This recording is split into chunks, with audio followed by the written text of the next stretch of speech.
मैं 15 मिनट तक अपनी सांस रोक सकता हूँ, मौत को छू के टक से वापस आ सकता हूँ। टेंशन नहीं लेने का, पहुंचा दूंगा वहां तक।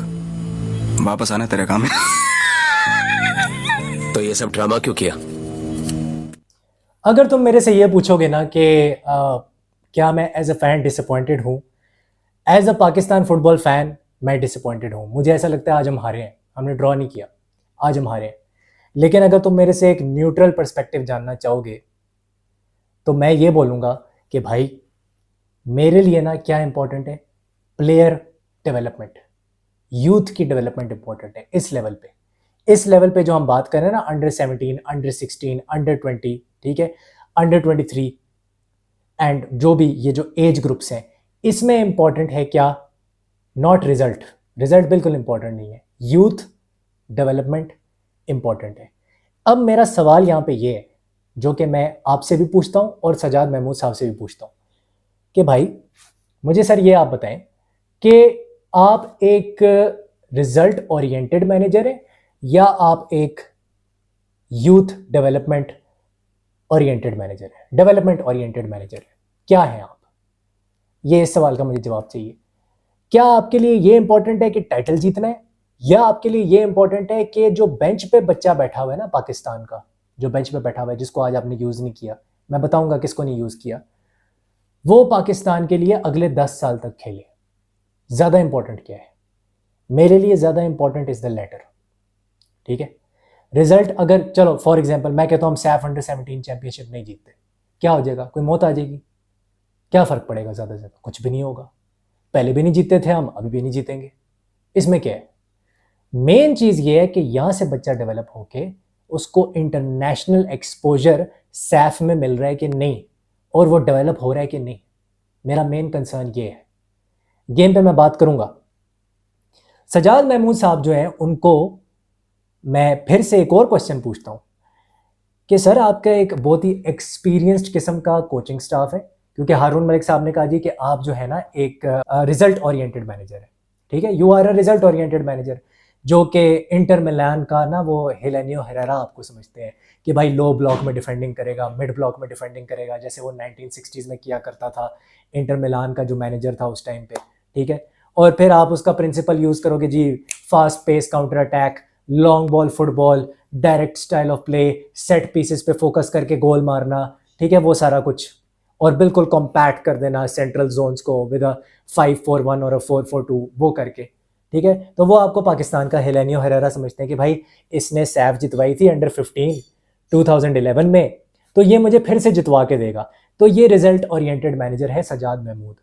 अब जो यूथ ओरिएंटेड या डेवलपमेंट ओरिएंटेड मैनेजर थे ना, जिसमें करीम कराए आते हैं, जिसमें शेख हमदान आते हैं, ठीक है, जिसमें वलीद जावेद जो लेगेसी का मैनेजर है अभी मेंस टीम का वो आता है, तो वो सारे जाएं हारून मलिक साहब की नज़र में भाड़ में। वो नहीं फर्क पड़ता उनको वो नहीं चाहिए। उनको यूथ को डेवलप करने में कोई इंटरेस्ट नहीं है, उनको चाहिए रिजल्ट, उनको चाहिए टाइटल, ठीक है। मेरी डिफरेंट सोच है। मैं कहता हूँ पाकिस्तान से इसी टीम से बच्चा निकले और पाकिस्तान के लिए खेले अगले 10 साल, विच इज व्हाट लॉन्जेविटी, और आपको क्या देता है? फ्यूचर प्रोस्पेक्ट देता है, ठीक है। ये बात हो जाती है। मुझे ये सवाल का जवाब दे दें सजाद महमूद के पिछले 1 साल में इसमें से कितने बच्चों के साथ आपने इंटरेक्ट किए, और कितने बच्चों को आपने कोच किया, और कितने बच्चों से जाके आप पर्सनली मिले हैं? मुझे आप ये बता दें। आप अंडर 16 के अंडर 17 के कोच है ना, तो आप मुझे बता दें कि आप इनमें से कितने बच्चों के साथ आपने उनकी कोचिंग की है, या उनकी मदद की है, या उनसे बात की है ड्यूरिंग दिस 1 ईयर जब सैफ अंडर 16 हुआ था और सैफ अंडर 17 हुआ था। 14 लड़के पोपो ने आपको बना के दिए हैं, ठीक है। अब्दुल गनी कराची यूनाइटेड ने आपको बना के दिया, अब्दुल गनी जिसको आप लेके गए कराची यूनाइटेड का प्लेयर है। मोहम्मद तला खान जिसने गोल मारा नेपाल के अगेंस्ट, ठीक है, बेंच से उठ के आया, राइट, वो आया जी इस्लामाबाद ग्लैडिएटर से, वो उन्होंने बना के दे दिया, ठीक है। शारफ खान पाकिस्तान अफगान के लिए खेलता है, पाक अफगान के लिए, ठीक है, नेशनल चैलेंज कप में खेल रहा था, ठीक है। मोहम्मद ईसा खान की मैनेजमेंट के अंडर वो खेल रहा था नेशनल चैलेंज कप में, तो वो आपको नेशनल चैलेंज कप से मिल गया, ठीक है। फिर कुछ बच्चे आ गए जी नॉर्वे कप से, क्योंकि नॉर्वे कप भी हुआ था, उसमें से एक सुभान करीम है, ठीक है, सुभान करीम बेंजेमा, ठीक है। एक उबैदुल्ला खान है जो आपका कैप्टन है, सही है। तो ये बच्चे इधर से आ गए। तो बच्चे तो आपको बने बनाए मिले हैं, इसमें आपकी मेहनत क्या है, आपने किधर से डेवलप किया बच्चों को? क्वेश्चन तो मेरा ये है। सेकेंडली मेरा क्वेश्चन ये है कि आपको पता है भाई, आप खेल रहे हो भूटान से, आप खेल रहे हो भूटान के अंदर, आपको पता है कि वो कौन सी जगह है जिधर मैच हो रहा है, हाई एल्टीट्यूड वाली जगह है, उधर क्या है, हाई एल्टीट्यूड। दूसरा टर्फ क्या है, आर्टिफिशियल टर्फ है। कोई भी फुटबॉलर जो आर्टिफिशियल टर्फ पे खेला हुआ है मुझे वो बता दे, आप मेरे से ज़्यादा बेहतर जानते हैं। क्या फटीग होती है या नहीं होती है 90 मिनट्स के बाद? क्या आपको ऐसा फील नहीं होता कि यार आपका बदन किसी ने निचोड़ दिया है? क्या आपको क्रैम्प्स नहीं होते, स्पेशली जब आप बड़े टूर्नामेंट से पहले रिदम में ना हो? और हमारे प्लेयर्स ने क्या खेला, 3 महीने पहले वो नॉर्वे कप खेला था, 1 महीने पहले शायद इस्लामाबाद यूथ लीग में खेले हैं, वो भी पता नहीं कितने हफ्ते चली है, वो जो पोपो करा रही थी, और 2 हफ्ते की ट्रेनिंग हुई है। ठीक है, ये हमने पूरे साल में की है, ये पूरे साल में हमने ये किया है, ये 3 चीज़ें की हैं। कितना को रिदम मिल गया होगा, कितना को रिदम मिल गया होगा? तो अगर प्लेयर्स रिदम में नहीं है, आपको पता है कि हाई एल्टीट्यूड में आप खेल रहे हो, ये बात आप अच्छी तरह जानते हो, और टर्फ बहुत ही ज़्यादा आर्टिफिशियल है, तो फिर आप 2 से ज़्यादा सब्स्टिट्यूशन क्यों नहीं करते हैं? आपने पूरे मैच में 2 सब्स्टिट्यूशन की। 79th मिनट पे आप आबिस रजा को लेके आते हो और 86 मिनट पे आप उमर जावेद को लेके आते हो। ठीक है, उधर से वो आपको हाथ हिला हिला के, आपका जो लेफ्ट बैक है अब्दुल रहमान, वो कह रहा है भाई, वो चीखे मार रहा है कि भाई मुझे क्रैम्प्स पड़े हैं, मुझे इंजरी हो जाएगी, मुझे बाहर निकाल लो। 79th मिनट पे आपने उसको सब्स्टिट्यूट किया है। आपको अच्छी तरह पता है कि आपके प्लेयर्स की जो एनर्जी लेवल्स थे वो 70 मिनट के बाद लो होना शुरू हो गए थे। ठीक है, और ये मोस्टली पाकिस्तानी प्लेयर्स के साथ होता है क्योंकि लीग कोई नहीं है यहाँ पे, ये आपको पता है। तो फिर आपने 70 मिनट के करीब करीब सब्स्टिट्यूशन क्यों नहीं की? Why were your substitution so let? और जब आपको 5 सब्स्टिट्यूशन अलाउड है, आपको ये पता है कि 5 सब्स्टिट्यूशन आपको अलाउड है, तो आपने 2 क्यों की? मेरा सबसे बड़ा क्वेश्चन ये है। इसका मतलब क्लियरली ये है, ये क्लियरली शो करता है कि आप डेवलपमेंट में बिल्कुल यकीन नहीं रखते। डेवलपमेंट जाए भाड़ में, ठीक है, मिनट्स जाए भाड़ में, बच्चे को मिनट्स मिलते हैं नहीं मिलते, बेंच वालों को, वो भाड़ में जाए। आपको चाहिए रिजल्ट, बस रिजल्ट चाहिए। क्योंकि हारून मलिक ने आपको किस लिए अपॉइंट किया है? Result oriented manager, the catenaccio principle वाला हेलेनियो हेरेरा। ठीक है, तो आपको पाकिस्तान का हेलेनियो हेरेरा बना दिया उन्होंने। मैं तो खैर जानता भी नहीं हूँ कि आप हेलेनियो हेरेरा को जानते भी होंगे कि नहीं, बट कहने का मेरा मकसद ये है कि सजाद महमूद साहब की जो फुटबॉल है वो ओल्ड स्कूल फुटबॉल है, वो हमेशा से ओल्ड स्कूल फुटबॉल रही है। 2011 में भी यही फुटबॉल खेलते थे, इसी स्टाइल की प्लेइंग स्टाइल उनका 2023 में भी यही था, लास्ट ईयर 2024 में भी वही स्टाइल है, वो नहीं बदलने वाला। तो क्या असिस्टेंट कोच जो थे वो इनके साथ शेख हमदान को, करीम कराए को, वलीद जावेद को नहीं भेजा जा सकता था? दूसरी चीज़ ये है कि अगर मैं अभी गेम पे बात करूं तो ये सजाद महमूद का, उनकी मैनेजमेंट का और उनके कोचिंग स्टाफ का काम था कि प्लेयर्स को काम डाउन करते। जब 86-87 मिनट हो गया, आपने कितने मिनट पे गोल खाया? पहला 93-20 मिनट्स पे आपने वो कम बैक स्टार्ट हुआ है, आपने दूसरा गोल खाया है। ठीक है, फिर आपने 96 मिनट पे जिधर वो पेनल्टी मिली है उधर आपने तीसरा गोल खा लिया है। यहाँ पे जब दूसरा गोल खाया गया है तो काम डाउन करने का किसका वो होना चाहिए था रोल? सजाद महमूद का। सजाद महमूद टच लाइन पे कहीं नजर है? कहीं उन्होंने एक लड़के को बुलाया कि यार तुम इधर आओ, मैं तुमसे बात करता हूँ, तुम टेम्पो को, प्ले के टेम्पो को स्लो डाउन करो, टेक्टिकल फाउल करो, बॉल को कॉर्नर की तरफ लेके जाओ, टाइम वेस्ट करो, थ्रो इन पे टाइम वेस्ट करो, कॉर्नर पे टाइम वेस्ट करो। अगर येलो कार्ड खाना है खा लो, कोई बात नहीं, रिजल्ट आ जाएगा, लेकिन टाइम वेस्ट करो, जितना टाइम वेस्ट हो सकता है। प्ले को डिस्टर्ब करो, स्टॉप और स्टार्ट करो, जैसे होजे मोरिनियो को हमने देखा है करते हुए। ठीक है, जैसे डिएगो सिमियोनी को करते हुए हमने देखा है। ठीक है, तो अगर आप इंटर मिलान के हेलेनियो हेरेरा हैं तो ये क्यों नहीं किया फिर आपने? गेम मैनेजमेंट, ये तो हेलेनियो हेरेरा का प्रिंसिपल है, वो तो आपने किया ही नहीं। आपको हारून मलिक समझते हैं ना कि भाई ये तो 1960s का इंटर मिलान का लेजेंड मैनेजर, ये हमारा सजाद महमूद वो है, तो वो तो किया ही नहीं आपने। तो मेन चीज़ ये है सर कि आपकी गेम मैनेजमेंट जो थी ना वो बहुत ज़्यादा उसमें फॉल्टर था, बहुत ज़्यादा उसमें फॉल्टर था। I am sorry. सेकेंडली, अगर आप पूरी गेम को ना भी देखें, आप सिर्फ 85th मिनट से 96 मिनट तक देखो, आपको पता है कि यार पूरा जो मोमेंटम है वो किसकी तरफ है? किसकी तरफ है? भूटान की तरफ है। गेम स्टेट बदल गई है भाई, 3-2 हो गया है। अब क्या होना चाहिए था? होना ये चाहिए था कि आपका रेस्ट डिफेंस उसको होना चाहिए था स्ट्रक्चर में। आपके जो प्लेयर्स थे वो अच्छे बॉल पासर्स नहीं है, ये आपको अच्छी तरह पता है। भूटान हमसे ज़्यादा टेक्निकली सुपीरियर है, better passers of the ball है उनके पास, वो हमने देख लिया है, ठीक है। वो बॉल को ज़मीन पे खेलते हैं, हमारी तरह हवा के अंदर नहीं खेलते, ठीक है। लॉन्ग बॉल फुटबॉल नहीं खेलते वो। और सेकेंडली वो टेम्पो के साथ पेशेंटली बिल्डअप करते हैं। आपको एक ऐसा प्लेयर चाहिए था, एक ऐसा आपको प्लेयर चाहिए था जो कि टेम्पो को स्लो करता और बॉल अपने पास रखता। बॉल क्या करता? अपने पास रखता। यहाँ पे आप दो चीज़ें कर सकते थे, एक आप हारून रशीद को ले आते जो कि पोपो का प्लेयर है, जो ये काम कर सकता है। दूसरा, अब्दुल समद को आप लेफ्ट विंगर खिला रहे हो जबकि वो एक सेंट्रल अटैकिंग मिडफील्डर है। मेरी शहजाद अनवर से इस पर डिस्कशन हो चुकी है और मैं खुद अपनी आंखों से उसको देख चुका हूँ ग्राउंड के अंदर पोपो के लिए खेलते हुए। He is not a left winger, वो कहीं से भी लेफ्ट विंगर नहीं है। उसका रोल है ब्रूनो फर्नांडिस वाला, वो डीप आके बॉल कलेक्ट करता है और बॉल को आगे स्प्रेड करता है फाइनल थर्ड में। He is an central attacking midfielder, number 10 है वो। आपने उसको लेफ्ट विंगर खिला दिया। लास्ट ईयर आप क्या करे थे? अब्दुल समद को लेफ्ट हाफ स्पेस में खिला रहे थे as a central midfielder on the left side, लेकिन सेंट्रल जोन में खिला रहे थे सिंगल पिवट के साथ, सिंगल पिवट के साथ। अभी आप उसको डबल पिवट में लेफ्ट विंगर खिला रहे हो। तो मुझे नहीं समझ आती कि आपने उसका अचानक से रोल क्यों चेंज कर दिया। I don't understand that. Secondly, मुझे ट्रूली ये लगता है कि अगर आप यंग प्लेयर्स को बिल्कुल चांस नहीं दोगे तो वो डेवलप नहीं हो पाएंगे, अगर उनको इंटरनेशनल लेवल पे मिनट्स नहीं मिलेंगे। और ये बहुत बड़ी गलती की है आज सजाद महमूद ने। मुझे रिजल्ट इतना तंग नहीं कर रहा, मुझे तंग ये चीज़ करी है कि इनकी एक सिलेक्टेड प्लेइंग 11 है और उसी प्लेइंग 11 को इन्होंने खिलाना है। तो बाकी जो टूर पे लड़के आए हैं वो क्या अचार खाने के लिए आए हैं या वो झाड़ू मारने के लिए आए हैं? वो किस लिए लेके आए हैं? आप जो 23 लोग लेके आए हैं, कम से कम 16 को तो खिलाओ, उसमें से कम 17 को तो ट्राई करो। जिस तरह आपने तला को आप लेके आए, तला को आप पहले मैच में नेपाल के अगेंस्ट लेके आए, उसने पकड़ के गोल मार दिया। सेकंड मैच में आपने स्टार्ट करवा दिया। यही बात कर रहा हूं मैं कि इस मैच में ये क्यों नहीं किया। दूसरी ये चीज है कि मैं प्लेयर्स की थोड़ी सी अपनी बात करना चाहता हूं, जो हमारे प्लेयर्स हैं। सुभान Karim Benzema top notch, world class, इस लेवल पे बेहतरीन प्लेयर है, बेहतरीन प्लेयर। इस लेवल पे हमारा बेस्ट राइट विंगर है, इस लेवल पे। और लास्ट सैफ अंडर 16 में वो पाकिस्तान का टॉप स्कोरर था, आज उसने फिर गोल मारा है। ऐसे ही मैं उसे सुभान करीम बेंजेमा नहीं बोलता, ठीक है। वो बंदा लीथल है। उसका फर्स्ट टच तुम सिर्फ देखो, जो उसने फर्स्ट टच लिया है गोल मारते हुए।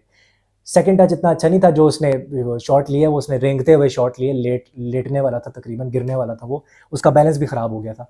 लेकिन उसका फर्स्ट टच टॉप नॉच था, उस फर्स्ट टच की वजह से उसने शॉट मारी है। और दूसरा ये है कि मैं बात यहाँ पे करना चाहता हूँ शाहरुख खान को। शाहरुख खान को मैं पहली बार देख रहा हूँ, इसके 2 मैचेस मैंने देखे हैं। नेपाल के अगेंस्ट 3-4 बंदों को लिटरली उसने नटमैग किया है। बॉल को के साथ उसका क्लोज कंट्रोल है, बॉल पे अच्छा बैलेंस है उसका। टैकल में कभी कभी वो थोड़ा सा मिस टाइम कर देता है, जब टैकल मारने जाता है वो मिस टाइम हो जाता है, लेकिन उसका जो बॉल कंट्रोल है बहुत अच्छा। और पासर ऑफ द बॉल भी, शॉर्ट पासिंग उसकी ठीक ठाक है।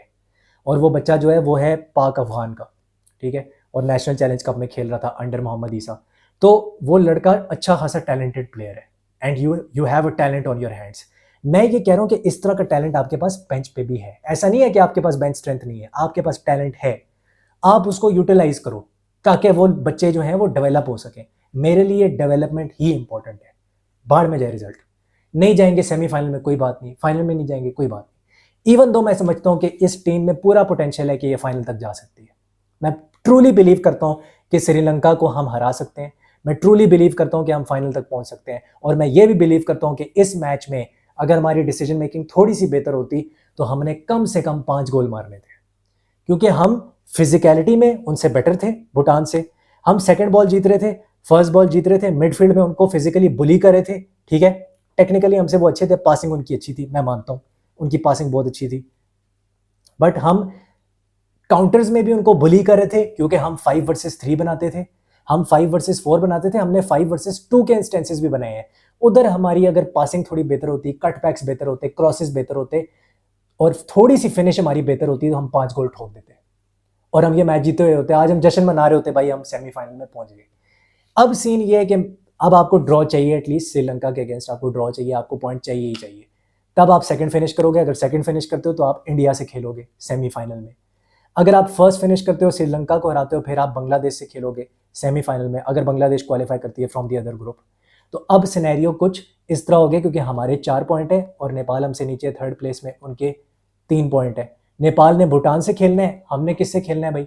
हमने खेलना है श्रीलंका से और हम हरा सकते हैं उनको। मेन जो मेरा कंसर्न है वो ये है कि हमारा जो रेस्ट डिफेंस है वो बिल्कुल भी ओरिएंटेड नहीं है, उसकी कोई शेप नहीं है। उसकी शेप जब भी डिफेंसिव ट्रांजिशन पे हमें काउंटर पड़ता है या भूटान काउंटर मारी थी, हमारे जो डिफेंस था या रेस्ट डिफेंस था, शेप थी, वो बिल्कुल तितर बितर हो जाती थी। हमें नहीं पता हमने लास्ट ईयर बांग्लादेश के खिलाफ हम क्यों हारे, इसी वजह से हारे कि हमारा रेस्ट डिफेंस जब काउंटर अटैक पड़ता है, हमारे रेस्ट डिफेंस की कोई शेप नहीं होती, कोई शेप नहीं होती। ये एक पिक्चर तुम देख लो जो आपको सेकंड गोल पड़ा है, जिसमें बॉल वो क्रॉस मारना चाह रहा था लेकिन वो कर्ल हो गई और स्विवल हुई है बॉल काशिफ की तरफ, और हमारा जो काशी डॉन था, काशी डॉन जो हमारा था, वो नहीं समझ पाया बॉल की ट्रेजेक्टरी को और बॉल स्वर्ल हो गई एंड मोमेंट पे, और उसकी थोड़ी सी पोजीशनिंग भी आप क्वेश्चन कर सकते हो कि थोड़ा सा वो आगे हुआ होता।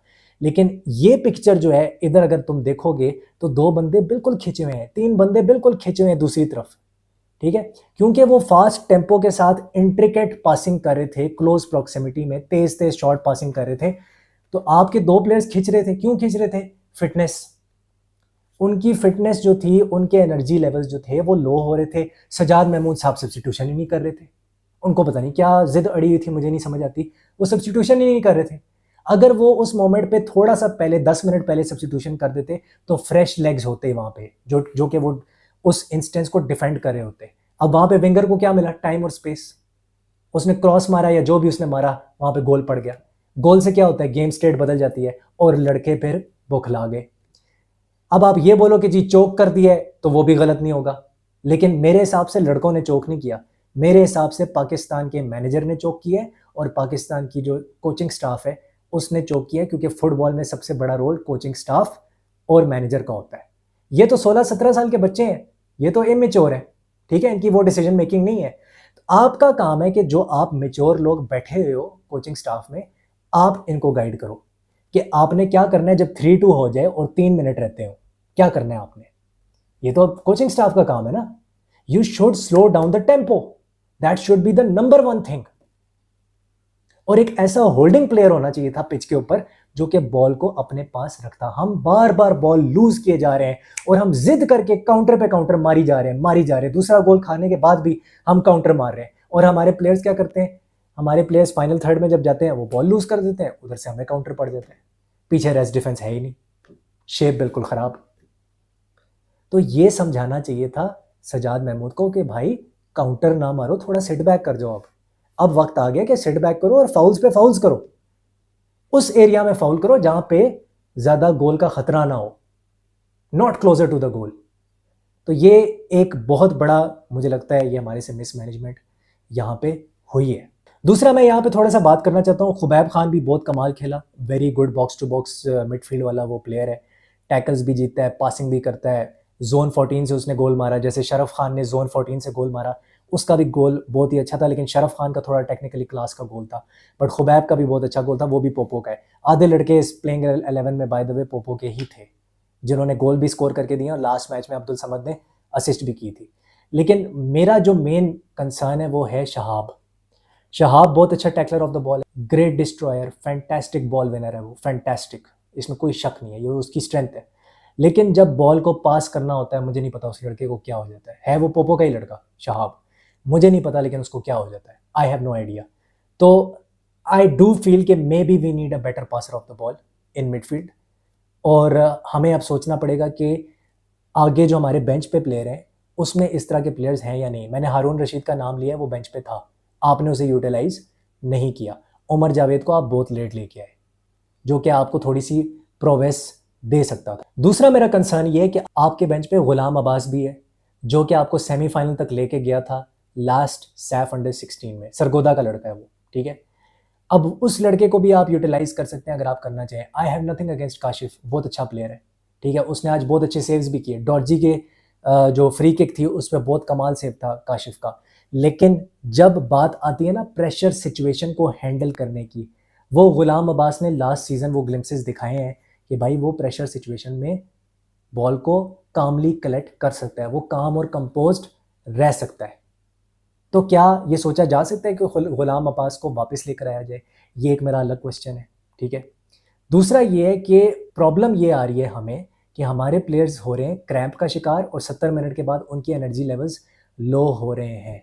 अब अगर इस लेवल पे भी प्लेयर्स को मिनट्स नहीं मिलेंगे, प्लेयर्स जो हैं वो जो हमारे यूथ के प्लेयर्स हैं उनको डेवलपमेंट के लिए वो पिच के ऊपर नहीं उतरेंगे, इंटरनेशनल एक्सपोजर नहीं मिलेगा, तो फिर सजाद महमूद से क्वेश्चन पूछना चाहिए कि भाई अगर यहाँ पे भी आप प्लेयर्स को यूज़ नहीं कर रहे तो फिर आप प्लेयर्स को कब यूज़ करेंगे? और कसूर आपका ही है, कसूर आपका ही है कि आप जो प्लेयर्स लेके गए हो टूर पे उनको आप यूज़ ही नहीं कर पा रहे, उनको यूटिलाइज नहीं कर पा रहे जब उनकी ज़रूरत है। Where is your plan B? आपका प्लान बी किधर है? लास्ट मैच में आपका प्लान बी नजर आया, तला को लेके आए आप, that was the plan B. इधर क्या अब्दुल गनी को लेके नहीं आ सकते थे? इधर क्या हारून रशीद को नहीं लेके आ सकते थे? या बाकी दो सब्स्टिट्यूशंस को पहले नहीं कर सकते थे? एक और चीज़ ये है कि मुझे ये लगता है कि हमारी जो अप टॉप जो हमारा प्लेयर्स है ना, जो अप टॉप हमारे प्लेयर्स हैं वो बॉल को होल्ड नहीं कर पा रहे, स्पेशली जब हम ऊपर चढ़ के अटैक कर रहे हैं, हम उसको होल्ड नहीं कर पा रहे। ठीक है, हमारे पासेस ख़राब हैं, वो तो साउथ एशिया में तमाम टीमों के ही ख़राब रहते हैं। वैसे हमारे पासेस ख़राब हैं, हमारा रन कभी ठीक नहीं निकलता, हमारे पास की टाइमिंग कभी ठीक नहीं होती, हमारी क्रॉस ठीक नहीं होता। ठीक है, फाइन, वो हमारा साउथ एशिया का एक मसला है। लेकिन ये मुझे कोई बता दे कि भाई बॉल होल्ड क्यों नहीं हो रही? कोई ऐसा प्लेयर नहीं है आपके पास जो बॉल होल्ड कर सके? कोई ऐसा प्लेयर नहीं है जो बॉल को रिसाइकिल कर सके? मेरे हिसाब से ऐसा प्लेयर है और मैं उसका नाम ले चुका हूँ। अब मैं आ जाता हूँ रेफरिंग डिसीजन पे, जो कि बिल्कुल लास्ट सेकंड पे हुआ। ठीक है, भूटान लेने वाली है जी थ्रो, भूटान थ्रो लेने वाली है, और होता क्या है, दो प्लेयर्स हवा में लीप करते हैं, एक भूटान का एक पाकिस्तान का, दोनों हवा के अंदर है। ठीक है, वो लीप कर रहे हैं। जाहिर है जब आप हवा में लीप करते हो, जिसने भी फुटबॉल खेली है, थोड़ा सा तो आपका हाथ ऊपर होता है, हल्का सा तो ऊपर होता है आपका हाथ। अब तला का जो हाथ था, वो जो शोल्डर थी, भूटान का जो प्लेयर का जो शोल्डर थी, उसके ऊपर वो हाथ था। ठीक है, ये शोल्डर है और वो उसका हाथ है, और दोनों हवा के अंदर है। बॉल शोल्डर से लग के फिर डिफ्लेक्ट हुई है उसके हाथ पे, शोल्डर से लग के डिफ्लेक्ट हो रही है, भूटान के प्लेयर के शोल्डर से लग के डिफ्लेक्ट हो रही है। ठीक है, और कहीं से भी किसी भी फुटेज में ये क्लियर नहीं है कि भाई बॉल उसके हाथ पे लगी है या नहीं लगी। लगी भी है तो डिफ्लेक्ट हो रही है। ठीक है, मैं मान लेता हूँ, चलो हैंड बॉल था, डिफ्लेक्ट होके हैंड बॉल था। क्या ये सॉफ्ट पेनल्टी नहीं है? क्या ये हार्श डिसीजन नहीं है कि डिफ्लेक्ट होके हैंड हो रहा है और उस पर आप पेनल्टी दे रहे हो? इतनी छोटी बात पे आप पेनल्टी दे रहे हो पकड़ के। This was a silly decision, silly referring थी, हार्श डिसीजन था ये बहुत ही ज़्यादा।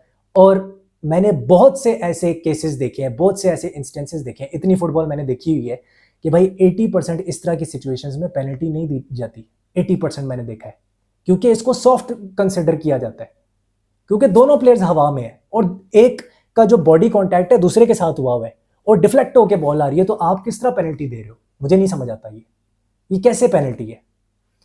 तो कुछ लोग इसको बोलेंगे जी 50-50 है, मेरे हिसाब से ये पेनल्टी नहीं दी जानी चाहिए थी, क्योंकि ये मोस्टली इस तरह के केसेस में पेनल्टी नहीं दी जाती। मोस्टली मैं मान लेता हूँ हैंडबॉल था, लेकिन बॉल डिफ्लेक्ट होके आ रही है, that is the main point. तो फिर कैसे पेनल्टी है? तो ये एक बहुत ही टर्निंग पॉइंट था और ये टॉकिंग पॉइंट है। This penalty is a talking point because this cost us the game. इसकी वजह से ड्रॉ हुआ है। मैं ये बिल्कुल नहीं कह रहा कि भूटान के प्लेयर्स अच्छा नहीं खेले, दे वर फैंटास्टिक, वो बहुत अच्छा खेले, अच्छे टेम्पो के साथ बिल्डअप कर रहे थे पीछे से। ठीक है, प्रॉपर मॉडर्न फुटबॉल वो खेल रहे थे, बिल्डअप कर रहे थे और टेक्निकली अपनी जो गिफ्ट है ना वो दिखा रहे थे कि नेचुरल जो उनके पास गिफ्ट है, फ्लेयर जो उनके पास है वो दिखा रहे थे। खास तौर पे आखिरी 10 मिनट में हमने देखा जो उन्होंने किया। लेकिन बात यह है कि इस तरह के डिसीजंस गेम स्टेट को पूरा चेंज कर देते हैं, and we lost 2 points because of this. मैं फिर से कहूंगा, I do not care about the result, but this refereeing was silly.